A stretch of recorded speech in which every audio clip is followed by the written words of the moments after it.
буддын сударт гардагчлан хүний хувь тавилан олж төрнө гэдэг зүүнний үзүүр дээр будаа тогтохтой адил ховрхон хувь тавилан хэмээн тэмдэглэсэн байдаг. Иймд хүн төрлөختөн ганцхан олдох амьдралд яасан ч ядгийг хэмээн хүснээрээ амьдрах биш, үн цэнтэй, элэг бүтэн, аз жаргалтай гэр бүлтэй амьдрах нь амьдралын үн цэн билээ. Бид өмнө тавилан нэвтрүүлгээр олон жил уулзаагүй аав ээж, ах トゥ нарыг уулзуулж байсан бол харин энэ удаагийнхаа дугаарт Отгонбаатарын гэр бүлийг онцолж байгаа юм. Отгонбаатарын гэр бүлийг онцлох болсон талаараа 2012 оны 2 сарын 28-ны нэвтрүүлгийг үзэгч та бүхэнд эргэн сануулъя. Харин миний мөрөөдөл юу вэ гэхээр их нартайг нэг сайхан гүтлөөд удамжаар тэ хосууч шиг сайхан алхах юмсан. Охноо бас голдоо хөтөлчөөд тэ зүгээр нэг сайхан тэгэж явах юмсан л гэж мөрөөддөг. Энгийн боловч миний амьдралд бас айгүй чухал мөрөөдөл байна л да. Их нартайг хөтлөлцөөд нэг алхах юмсан л гэж бодож мөрөөддөг. Эхийн ариун хөвлөд 10 сар тээгдэж алаг хорвоод дууга цангинуулан мэндэлсэн үеэс амьдралын төөрөг тавилан эхэлдэг гэлтэй. Хатуутай, зөөлөнтэй хорвоогийн халуун хүйтнийг сөрж, зөөллөж амьдрах нь төөрөг тавилан өөрөө бүтээхийн нэгэн илрэл гэлтэй. Үүний адил амьдралын хатуу хөтөө, инээд хөөр, баяр баясал, жаргал зовлон 11 жилийн турш хамтдаа туулж байгаа энэ залуу хосыг Отгонбаатар Өлзий хутаг гэдэг. Тэдний амьдрал тийм ч дардан байгаагүй. Хамтдаа өнгөрүүлж байгаа 11 жилийн хугацаанд 6 жилд нь Отгонбаатар эхнэрэн үүрч хатуу амьдралыг сөрж чадсан. Харин Өлзий хутгийн хувьд өөрийн амь нас нь дээсэн дөрөөн дээр дэнжигнэж байхад хайртай ханыхаа төлөө, гэр бүлийнхээ ирээдүйн аз жаргалын төлөө бүсгүй хүнээс гарамгүй зориг төвчээрийг гаргаж чадсан бөгөөд өдгөө элэг бүтэн аз жаргалтай гэр бүлийн эхлэл тавигдсан түүхтэй. Анх би танад иржсэнийг бодвол өнөөдөр бол бас маш сайхан байна шүү дээ. Тэр үеийг эргээд бодоход бол өнөөдөр бол амбал нэмсэн, бас эхнэр маань өвчнөө имжлүүлсэн байгаа, тэ гэрээ маань тэр маш сайхан маш шүү дээ. Тэгэхээр ер нь тухайн үеийг эргэн бодвол одоо тухайн үед бас хүнд нөхцлүүд бол бас нэлээдгүй л байсан шүү дээ. Тийм яг хүн ер нь бас амьдралд тохиолдож байсан зовлон бэрхшээл, туулсан зүйлүүдээ мартаж болохгүй юм байгаа юм. Өнөөдрийн одоо байгаа бидний амьдралын нөхцөл байдлаас тэс өөр нөхцөл байдал байсан л та. Эхнэр маань өнөө маргаашгүй явчихж байгаа юм шиг. Дээр нь нүдэн дээр маань турж ицээд л тэгээд хөл дээрээ зогсох битгийл орноосоо босож чадахгүй. Эхнэрийн маань өвчин болохоор эмнэлгийнхээ хэллэгээр болохоор ревматизм гэж хэлэгддэг. Монголчуудын одоо хөрвүүлснээр болохоор үе мөчний хэрэг өвчин гэж яригддаг тийм өвчин байна. Тэгээд ер нь бол ганцхан Монгол гэлтгүй дэлхийд даяараа нэлээд асуудалтай тийм өвчин. Эмчлэгдэх тал дээр бол боломж байгаа. За тэгээ бидний хувьд бол олон юм хэцүү байсан. Гэхдээ зүрх сэтгэл дотор бол итгэл найдвар байсан. Харин энийг маань олон сайхан ах トゥ нар маань дэмжиж тусалж олон сайхан монголчууд маань бидэнд одоо дэмнэж тэ Монгол хүний тэр сайхан сэтгэлээр ингэсний үр дүнд бүх юм өөр болсон. Гэхдээ яг нөхцөл байдлыг харвал тэр үед битээр чинь бас л хүнд байлаа. Тэгэл ажиллаад хөдөлмөрлөөл олсон зүйлүүдээ эмэндээ өгөөл тэгэл ерөөсөө аль болох эмийн тасалчихгүй, өвчин намдаах эмийн тасалчихгүй байгаад нэг оройч гэсэн төвшин сайхан амгалан унтуулчих юмсан гэж боддог. Тийм үе байсан бол одоо бол бид чинь шинэ хүмүүс маань гараад ирсэн. Тэгээ дээр нь охтуудынхаа ирээдүг бодож байна. Цаашаа эхнэр маань юу хийж болох вэ? Яах вэ гэдэг юм бодож байна. За тэгэл ер нь бол одоо нөгөө дараагийн амьдралын хүсэл мөрөөдөл хүртэл дагаад өөр болдго юм байна. Тухайн үед бол надад хоёр хэл мөрөөдөл байлаа шүү дээ. Нэг нь бол юу байсан гэхээр эхнэртэйгээ яг энгийн залуучууд шиг гүтэлцөөд нэг гудамжаар алхах юмсан гэж. За одоо бол тэгэл хөндлөн гулдгүй алхаж байна дөө. Тийм одоо мөрөөдөл. Одоо яг 3 жилийн дараа би тантай уулзахдаа таны хоёр мөрөөдөл ч юм бол биелсэн тий. Тийм хоёулаа биелээ олсон. Тэгвэл цаашдаа юу мөрөөдөж байна? Цаашдаа их олон юм мөрөөдөж байна. Тэгээ би эхнэртэйгээ ярьдаг юм битээр октод маань хүнтэй суух үед би тэднийгээ гөтлөөд хормын одоо тий яг тэр сайхан ёслолын хүндэтгэлийн танхим руу орондоо тэр хүртэл октодынхаа сайн сургуульд сургана, сайн мэрэгчлээ болгоно гэж мөрөөдөж байна. За дээр нь эхнэр бит хоёр их олон юм мөрөөдөж байна. Одоо бид тээр цаашаа дэлхийдээ танилцсамаар байна. Аялмаар нийш тийшээ явна, ийм зэн зүйл хийн гэж ярьж байна. Тэгээ миний бас их бодож мөрөөддөг юм юу вэ гэхээр нэг сайхан яг залуу хүмүүс янз янзын л мөрөөддөг байх. Миний мөрөөдөл залуучуудын хувьд нэг жоохон өөр байж магадгүй. Гэхдээ л энэ бол миний өөрийн л мөрөөдөл. Тэгээ бид тээр бол нэг хотоос жоохон зайдуухан нэг эвтэйхэн гоё газар аваад тэн дээр өөрийн гисэн одоо амьдралыг зогцлоож агаарт, эрүүл агаарт те ингэж амьдрья гэж хоёлаа ярьж мөрөөдөж төлөвлөж байна. Тэгээд энэ зүйлүүд заавал биелээ болох болно. Анхны охинго төрөхөд бол та их төвшижсэн тий. Охины манд би юм уу, ээжийн манд би юм уу гэжсэн тий. Бараг энэ ч бол найдваргүй ухааны ярьжсэн гэж та анх надад ярилцлага хийжсэн шүү дээ. Гэрэлч гисэн залуу хосуудын хувьд бол үр хүүхдээ үзнэ гэдэг аз жаргал байгаа юм л да. Тэгээд бид тээр яг гэрлээд удаагүй байж байтал ихнэр маань бас те одоо жирэмсэн болсноо мэдээд те бид тээр эмнэлэгт бас хандаад хяналтанд орё гэдээ очиход эмчнэр ихнэрийн маань биеийн байдлыг бас харчаад за хүүхэд бол одоо эрүүл боочход асуудалтай. Дээр нь ихнэр чинь бас төрж чадахгүй. Тийм болохоор одоо хяналтанд та хоёрыг авч болохгүй. Харин хүүхдээ одоо авахгүй л гэсэн тийм хариу ирсэн байна. Тэгээ эмчнэрийн буруу бол байхгүй л те. Угаасаа биеийн байдал өөрөө тийм сайн байгаагүй. За тэгээд ер нь ямар ч юм хяналтанд аваагүй байсан. Тэгээ нэг мэдсэн ихнэр маань 4 сартай, 5 сартай, 6 сартай боллоо. Тэгээ би энэ бас нэлээ өрөвсөж, үеинүүд нь хавдаж, тэгээ бас орноосоо босож 0 орж чадах олон үйлдэлээ хийж чадгаа байсан л да. Тэгээд ер нь хэвтрийн дэглэмтэй болсон. Тэгээ яг тэр үед болохоор манай өрхийн нэг эмч байдیں۔ Тэр эмчт бас тэр айгүй баярлдаг л да. Яг эмнэлгийн зүгээс бол хяналтанд авах боломж байхгүй.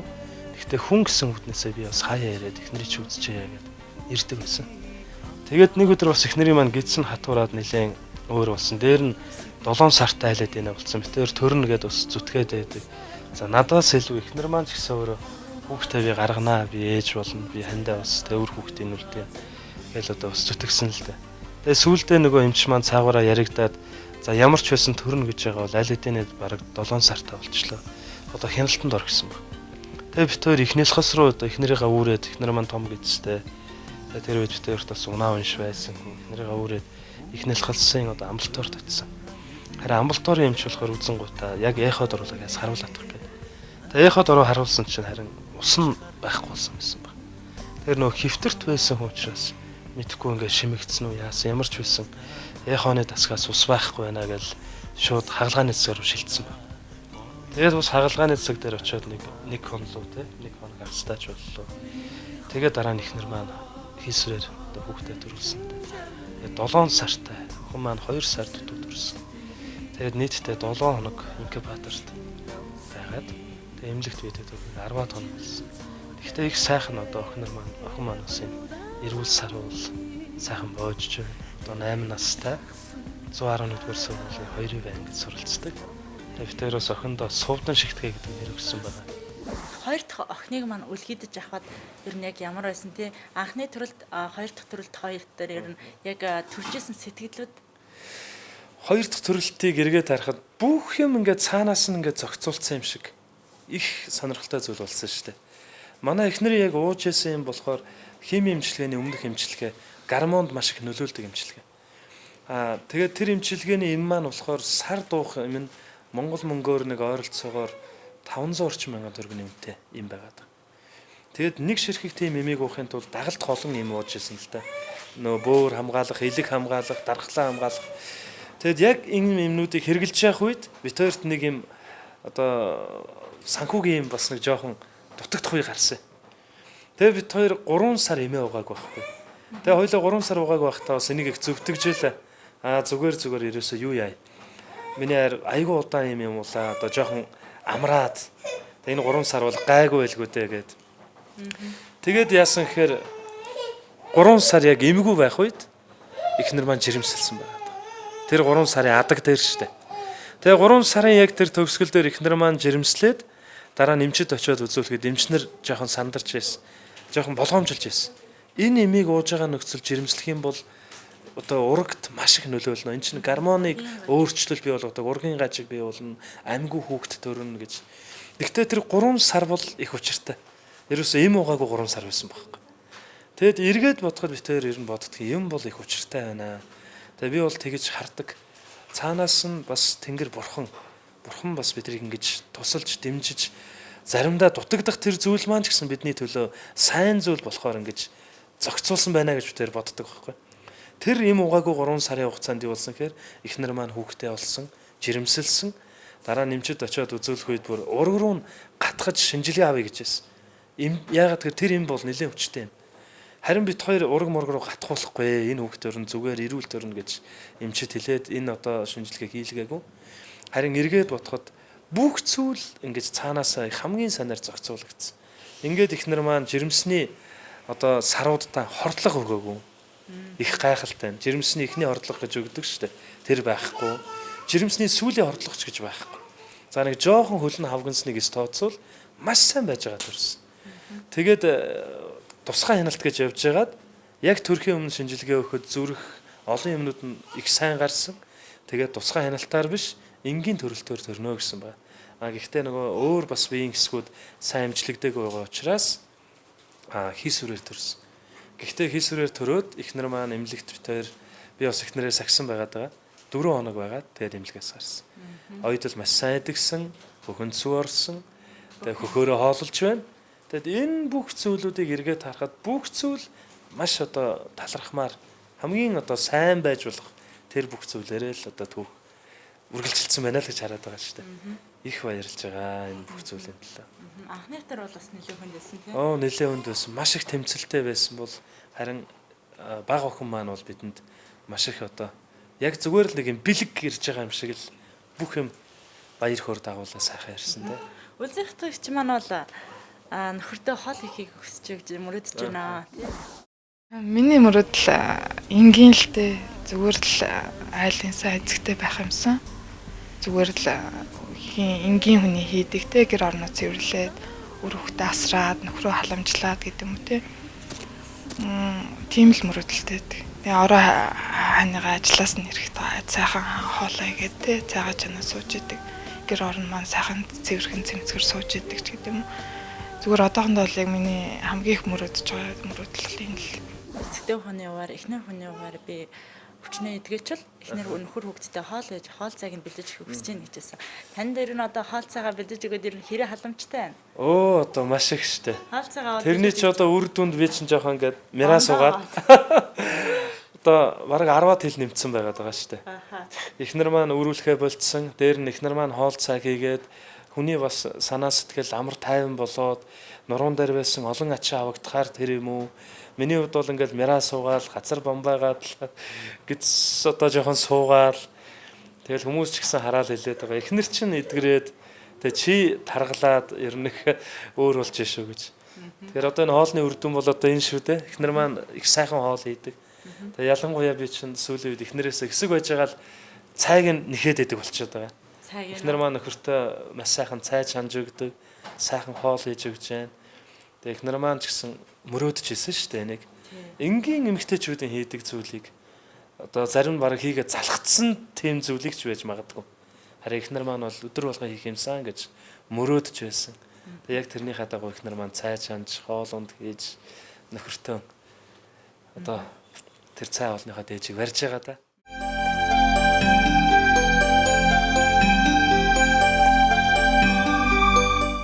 Таны хувьд л би анх танаа дээр тантай уулзахад бол миний мөрөөдөл бол бусад эмэгтэйчүүдийн хувьд бол энгийн нэг өдөр мэт санагдагч миний хувьд л мөрөөдөл энэ юу вэ гэвэл би одоо гэр охиндоо хандаа цай хоолыг хийж хэмсэн гэж хүсэж мөрөөддөг гэжсэн. Өнөөдөр таны мөрөөдөл би биелсэн байх гэж бодож байна. Биелэхгүй яах вэ?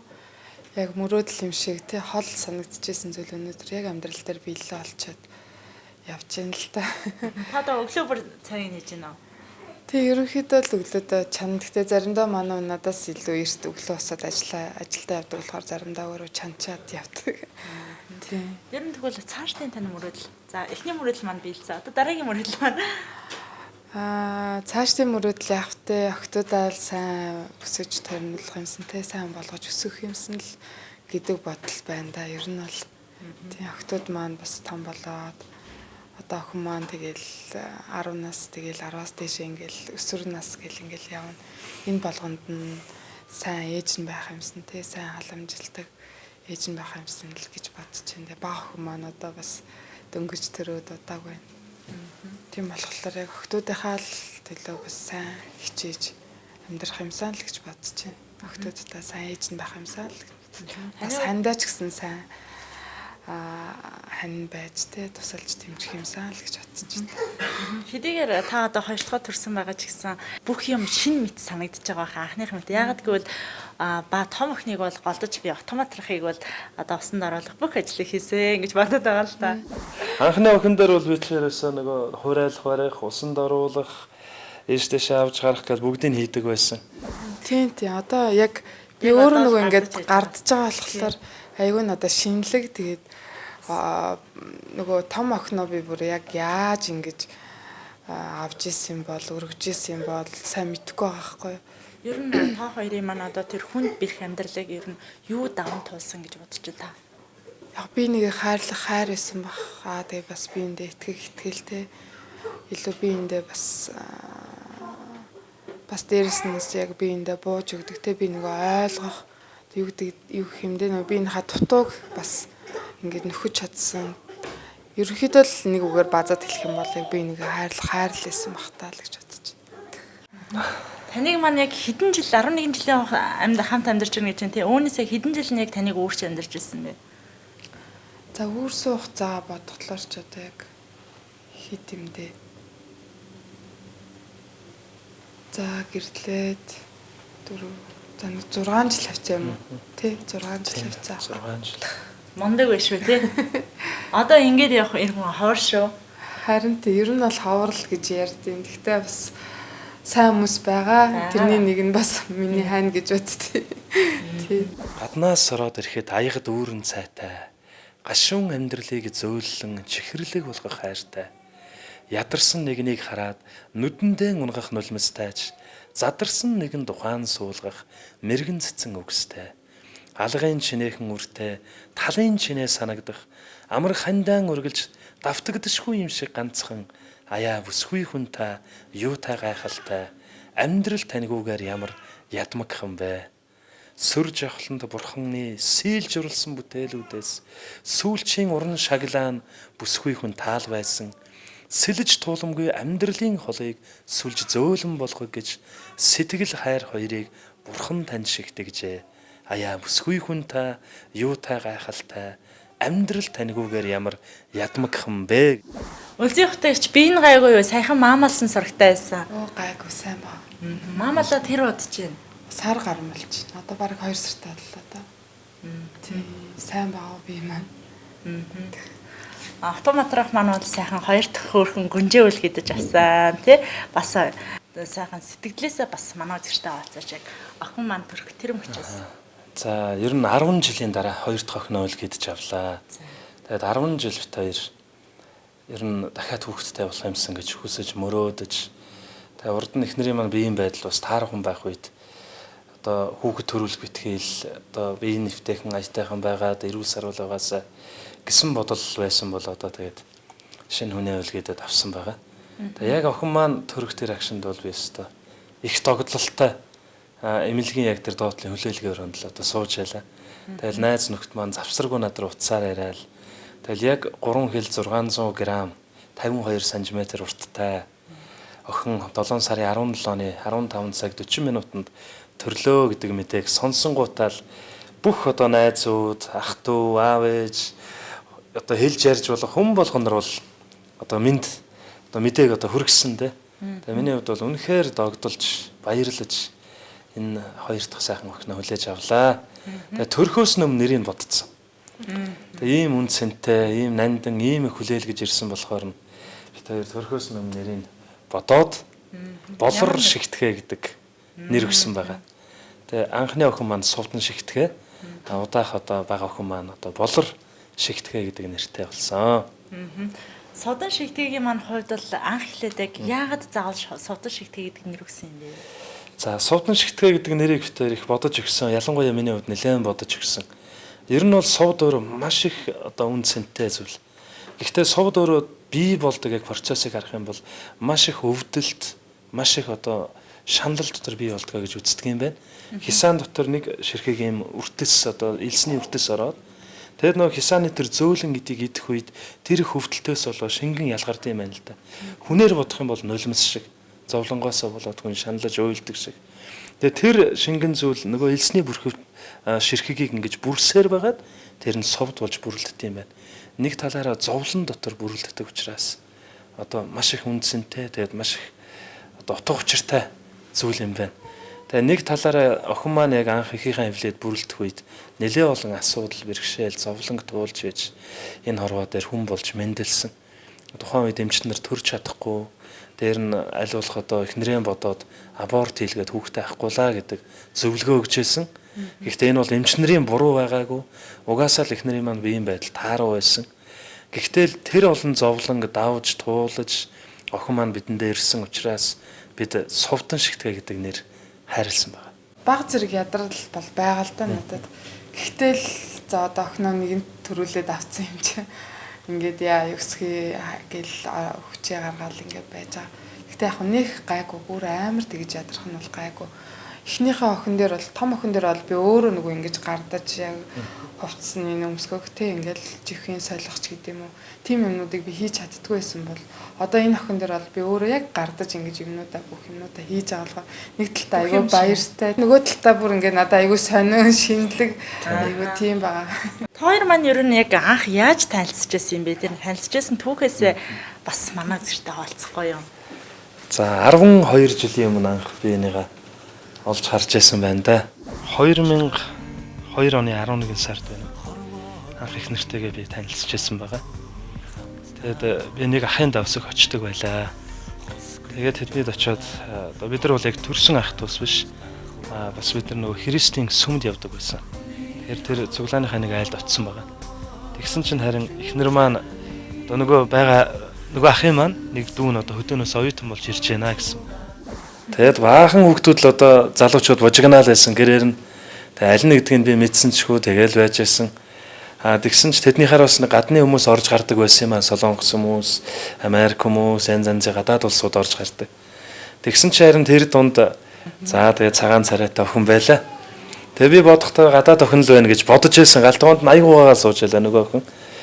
Тэгэд ер нь яг нь хөдөөнөөс ирсэн хүүхдгээр би чи юу бодсон гэхээр нэг юм улаан газартай бобор бондгоор охин л багтаа гэж бодсон. Ялангуяа говьоос ирсэн. Байхгүй юу дүүн. Говийн наран. Тэгсэн ч харин гарахынхаа алдад нөгөө охин маань би тэдний дүлдээд нөгөө охин маань тэднийхээс гарахтаа баяртай инхээ хаа гэж гардаг байхгүй. Тэгтэн л Монгол охин байжээ гэж ойлгосон. За энэ охинтой чинь учир ургуулчул гэсэн. Одоо юу гэх тийм одоо эрэгтэй хүн чинь нэг тийм бодол одоо төрдөг штэ. За нэг тийм л бодол төрөөл ингээл татагдсан юм шиг байна. Тэгэл явцсан донд бит хоёр би энийгээ мэдсэн, нэр усаа солилцсон, танилцсан. За тэгэл эрэгтэй хүн болсон би эхэлсэндээ. Би чамд хайртай гэсэн Эрдэнэсийн 3 хүн үгийг гიშгэлүүлэн бие биедээ хэлэх бүрийдэн хайр, халамж, итгэл гурвыг дагуулan хичнээн алс байсан ч зүрх сэтгэлдэх сансан сэтгэлэн хайраа тэд цаасан дээр буулган бие биедээ өдөр бүр захидал бич суусан энэхүү хайрын агуу том хүч аз жаргалтай хорон бүхний нэгээхэн салшгүй хэсэг байсны илрэл юм. За энэ бол 2004 оны 2 сарын 2-нд бид хоёр яг үерхэд нэг 2-7 хонжээс юм уу да. Одоогоос 11 жилийн тесттэй бичижсэн захаа байна. Тэгээ хайрт минь 20 гаруй өдрийн дараа энэ захааг чимэн уншигч гэлээ. Би чамдаа үүнийг бичиж байгаадаа маш их баяртай байна. Чи бит хоёр төр хугацаагаар салаад 7 цаг болж байна гэж бичиж эхэлжсэн байна. Тэгээд энэ захааг бичээд ард нь дуу зохиож исэн байгаа. Одоо энэ дуугаа бол санахгүй л дээ. За ер нь ингээ харуул шүлэг захиа болгоныхаа ард дээр нэг шүлэг мүлэг яваад байгаа. Энд дээр хөгжилтэй сонирхолтой юм байгаа. Тэгээд 10 хэдэн жилийн өмнө бол их нэртэй захиа бичихтэй ингээд гол зураад, уул зураад, нар зураад тэгээ нарлуу нисэж байгаа хос хүн ингээд зурж ялаа. Тэгээ ер нь ингээ харуул тухайн үед бол айгүй их догдолж ингэж биччихсэн байгаа даа. Энэ бас нэг шүлэг байна л да. Ингэж бичсэн байна. Хаврын анхны яргой хүүтэн салхинд жиндэх үедээ хайртай чимэнд харин оройн жаварт даарах вэ. Зүлэг ногоо гандаж дөрвөн улирал ээлжилдэгч зүрхэн дургсан сарнаа мөнхөд дандаа шинээрээ шүү гэ. За ер нь ингэсгээл бичээл баахан юм захиа болгоны хаар дээр юм шүлгнүүд айгүйх бичдэг байлаа. За энд бас нэг юм шүлэг байна. Будан төвлийн хүүтэнд салхи сөрж нисэх борхон болжмрын жигүүрт хүч нэмэн дуулъя. Бодол сэтгэлийн тэнгэрт од болон гялалзах булбраа чинийхээ гарт илч болон хүрье гэж. Тэгээд эхнэрийнхэн гарт хүрэх гээд бодоол мөрөөдөөл хүсээл ингээл өдөр болгонд нэг захиа бичиж дэвтэр гаргаж байгаад энээс гадна яг дан дангаар бичсэн загтлууд байгаа тэрийг олддгүй. Энэ бол ерөөсөө яг хадгалаад ингээ үлцээдсэн байгаад байгаа юм. За энд их сонирхолтой юм юу байгаа. Гам болсон тал сэрүүн бороог хүлээн, говийн ганцайл явуулын зочин хүлээн, уяан таарсан морд хүүхдийн гингог хүлээн, сураан хөвчилсэн харваач байны уухайг хүлээнэ. Омголон залуу нас минь хайрын хариу хүлээн, одтой тэнгэрийн доор саран уяртал хүлээн, чимээгүй одод үүрийг дуншин хүлээх шиг чинийхээ хайрын үгсийг би бодон хүлээнэм гэж бичсэн байна. За нэг иймэрхүү маягтай ингээд 20 гаруй ер нь загтлууд байгаад байгаа. 20 гаруй. Тэгэд энэ 20 гаруй загтлуудынхаа бараг загтал болгон дээр ингээд болгон дээр 4 мөрт, 8 мөрт, заримд нь бүр 16 мөрт энтер л бичсэн байгаад байгаа. Ер нь бол хүнд дурлна гэдэг өөрөө тэгээд шүлэг, бадаг, дуу ерөөсө бүх юм л орж ирдэг юм шиг байна штэ. Иймэрхүү л одоо дурсамж байна да надад. Энд бас нэг юм байна.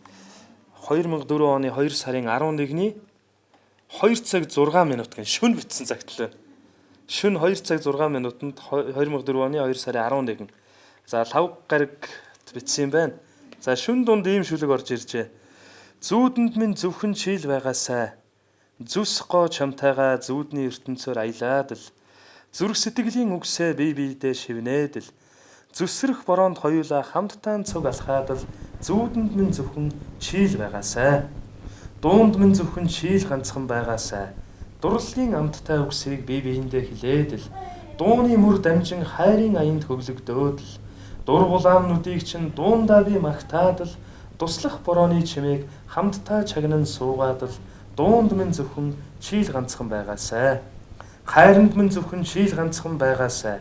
Хатуу хөтүү болгоныг хамтдаа туулан гараад л хайрын бурханд хоёул хамтдаа цуг үйлчлээд л халуун хайрын тэврэлтээр бие биенээ төөнөөд л хайранд минь зөвхөн чийл ганцхан байгаасай гэж 26 загтал байна. Харин эхнэр маань надад бичсэн захиа энэ байна. 2004 оны 2 сарын 20-нд эхэлсэн гэж чамдаа бичсэн загтал гэдэг. Эхнэр маань бол их гоё цэвэрхэн их гоё бүтээлч хэлсэн байгаад байгаа. За тэгээд эхнэрийн маань загтал их гоё.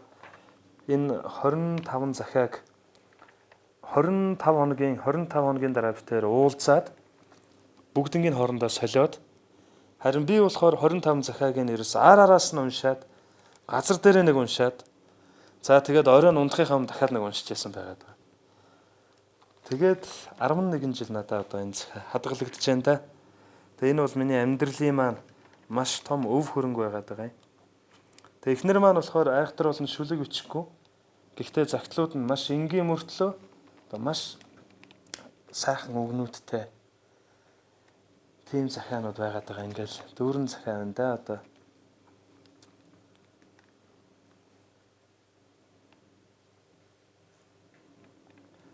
Энд нэг шүлэг байх юм. Болрын мөнгөн шөнийн оддыг ширтэн суугаад бодол давтан чамаагаан би мөрөөднө.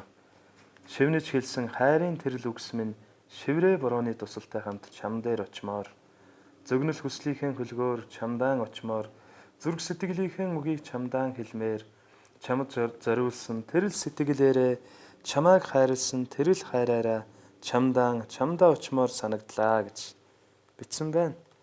Хайрт найз минь чамдаа би чинь маш их хайртай шүү. Оё миний найз сайхан амраарай, сайхан зүзүүдлээрээ хайртай шүү чамдаа. Ёстой хайртай оё чамдаа гэсэн захиа байна. Гэл 11 жилийн дараа уншихад хүртэл амар сэтгэл догдолж байна шүү дээ. Ер нь ойрд бас энэ захиануудаа гаргаж хараагүй юм байна. Тэгээ эргээд ингээ харсан чинь их гоё санагдаж байна. За ингээд 25 хоногийн загтал маань энэ түрээд дуусч байгаа юм байна. Тэгээ тэр үед бол бид хоёр яг иймэрхүү маягаар загтлаар харилцдаг байлаа. Яг хадгалагдаж үлдсэн захианууд нь бол эднэр байна. Эннээс гадна уг нь их олон захиа байсан. Тэгээд их нэртэй би чинь А4-ийн цаасан дээр захиа бичээд одоо янз янзын дуу шүлэг байвал урд хойно бичээд илүү одоо завсар гарах юм бол энэ тэнд нь ингээд мэлхийн нинжа юм уу, Брюсле ч юм уу, эсвэл Шавлин ч юм уу зураад өгчдөг байлаа. Тэгээд сарнаа марнаа янз янзын зураад өгчин. Тэгээд ихнэр маань болохоор надад бичсэн загтлууд айгүй гоё ингээд цэвэрхэн нуглаад бэлтцсэн ирдэг байлаа. Тэгээд бид хоёр бол захиагаар маш их харилцдаг байсан. Ер нь бол загтлаар биентэйг харилцах нь их чухал. Хүн заримдаа хэлж чадахгүйгээ эвлүүлээд хэлж чадахгүй бол цаасан дээр сайхан сэрүүлж бичээд өгүүлэх зүгээр байт юм байна гэж боддоо шүү дээ. За тэгээд бид хоёрын гэр бүлийн үнсэнтэй сайхан өв байна да.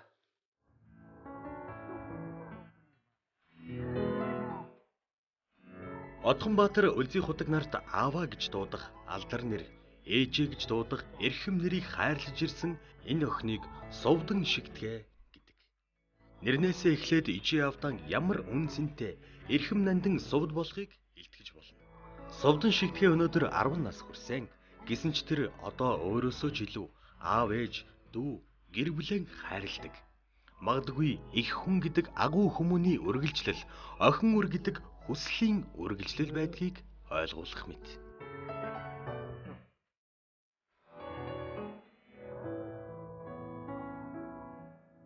Миний төр чинь одоо том ани болсон юм ба штэ тий. Дүүтэй болсон.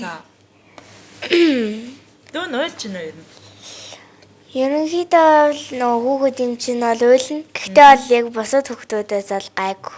Нэх амар уйлахгүй. Ээжийнх нь биеийн ер нь гайгүй юм уу тий? Яг Тий. Гайгүй.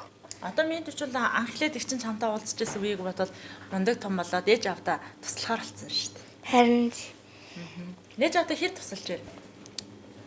ерөнхийдөө бол яг бол бүх юм нь хийхгүй. Гэхдээ зүгээр туслах хэмжээдээ туслалаа л. Яаж байна тий? Совдон шиг тий ямар мэрэгчлээ болох вэ? Би өмнө нь болохоор сэтгэл зүйч болно гэж ярьдаг байсан. Тэгээд яг нөгөө нэг хүүхэд юм чинь олон мөрөөдөлтэй. Тэгээд ерөнхийдөө айгүй олон юм мөрөөддөг л дөө. Тэгээд сэтгэл зүйч болно гэж мөрөөдж исэн. Гэхдээ яг нөгөө нэг хэлэхэд сэтгэл зүйч биш. Жүжигүүлвэл ямар вэ гэж бодож байгаа. Тэгээд ерөнхийдөө жүжигчин эсвэл кино найруулагч юм уу? Шүлэг зохиодог хүн бол. Шүлэг зохиодог зохиолч ялээ гэж аа. Совдон шиг тий миний дүү хөөрхөн дүүгээ төрөхөд яг юу бодогдчихв? Яг тухайн үед дүүгээ төрсөн үед яг чамд төрж исэн гоё сэтгэлээсээ үзэгчтэйгээ олцооч. Яг үннийг хэлгээд бол дүүгээ төрөхөд ингээ хүлээж авахад бол надад айгүйх тийм догтлох тийм сэтгэл төрж исэн. Тэгээ яг дүүгээ төрсөн гэдгийг сонсоод айгүйх баярлж хөөрж тэгээд одоо ингээд одоо дүүг төрөхөөр миний амьдралын хөв одоо нөгөө маяг тэр одоо нөгөө нэг болж өнгөрдөг зүйлсүүд шал өөрчлөгдөг байхдаа гэх айгүй олон тийм төрлийн 9 шидийн батал төрж ирсэн. Одоо хэдгээр анги билээ Совдон шиг тий? Одоо 5 дугаар анги. Ямар сурж байна? Ерөнхийдөө бол гайгүй сурдаг гэж байна. Гайгүй сурдаг Тий. тий. Аав ээж нь ер нь миний дүүд одоо юу гэлөө амжилж загтдаг юм болоо.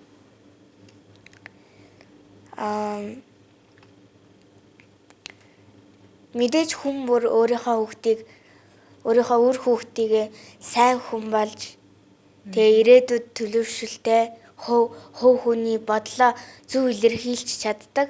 Тэгээд ерөнхийдөө сайн хүн болохыг хүсдэг гэж боддог. Тэгээд ерөнхийдөө аав ээж маань одоо яг надад хийх зүйл нь чухал. Тэгэд энэ зүйлийг би хийснээрээ ирээдүйд улам илүү сайн зүйл хүрнэ гэж боддог.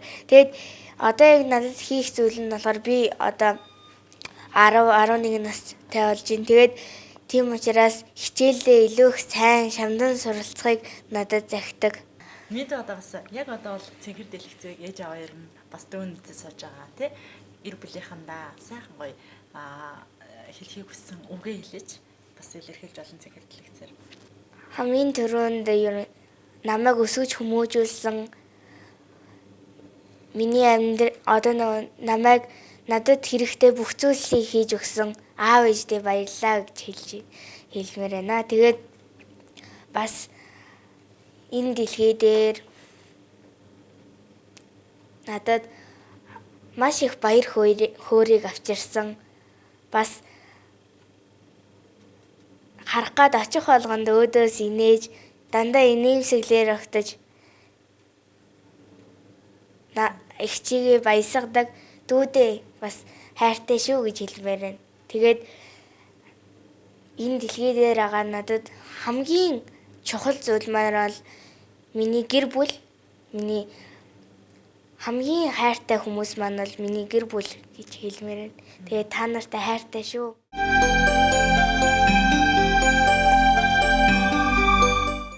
Үзэж та бүхэн харж байгаа ингээд Автомбаатар Улдихтайгаа Судан шихийн нарын маань хүлээж авахаар түүний гэр бүл болон найз нөхөд хүрэлцэн ирсэн байна.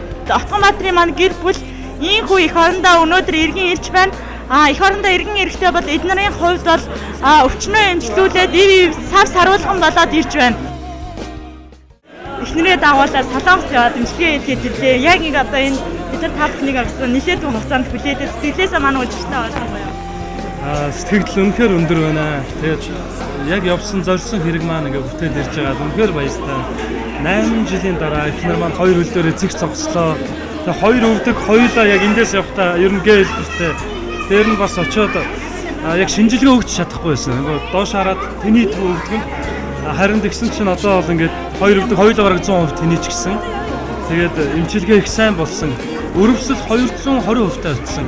Бараг үе мөчний өвчний хамгийн дээд юм гэсэн. Гэхдээ одоо өрөвсөл 20% болтлоо. 10 одоо 1%-аар буусан байгаа. 11 дахин. Тэгээ манай гэр бүлийн амьдралд цоош нь хууц. Цоош нь одоо амьдрал дахиад цоош нь эрхэлж байгаа юм шиг тийм сэтгэл, тийм мэдрэмж төрж байгаа. Тэр хүнд амьдрал бэлгэлнэ гэдэг бол хамгийн сайхан зүйл. Тэр ийм олон хүмүүс биднэрт амьдрал бэлгэллээ. Эхнэрт маань одоо амьдрах он жилүүдийг бас бэлгэллээ. Тэгэд энэ олон сайхан хүмүүсийг бидэнд өгсөн ийм сайхан үндэсний нэг хэсэг болгож биднийг энэ газарт амьдруулж, төрүүлж, ийм сайхан ах トゥ усын дунд одоо мэдлүүлсэн. Одоо бурханд бас баярлалаа гэж хэлмээр байна. Бүх зүйлийн төлөө одоо баярлалаа л гэж хэлмээр байна. За ингээд бидэнд тусалж дэмжиж манай гэр бүлийн аз жаргал, эрүүл сайн сайхны төлөө бидэнд сэтгэлийн гал бэлгэлсэн бүх монголчуудаа маш их баярлалаа. Ингээ Монголын маань гэр бүл болгон аз жаргалтай байх болтугай.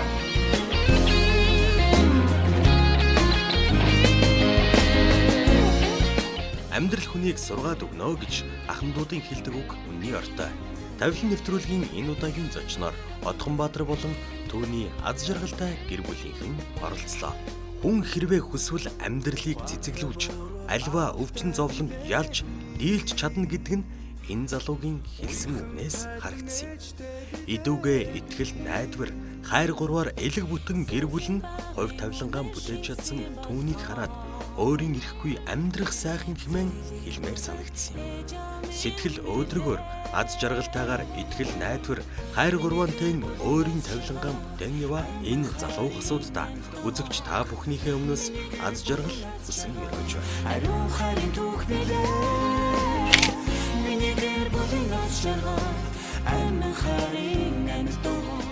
Тэгээ ингээд үзэж та бүхэнд ТV8 телевизээс бэлтгэн хүргэдэг тавилан нэвтрүүлэг маань намрын анхны дугаараа Отгонбаатарын гэр бүлээс хүргэлээ. Үзэж та бүхэн энэ хүн нэвтрүүлгийг үзээд нэгийг ботсон байх гэж бодож байна. Аль гэрийн хамгийн том аз жаргал бол элэг бүтэн гэр бүл гэдгийг энэ хүн нэвтрүүлгээр харуулахыг хичээлээ. Ингээд нэвтрүүлэгтэй хамтаасан үзэж та бүхэндээ баярлалаа. Дараагийн дугаар хүртэл баяртай үзэгчтэй.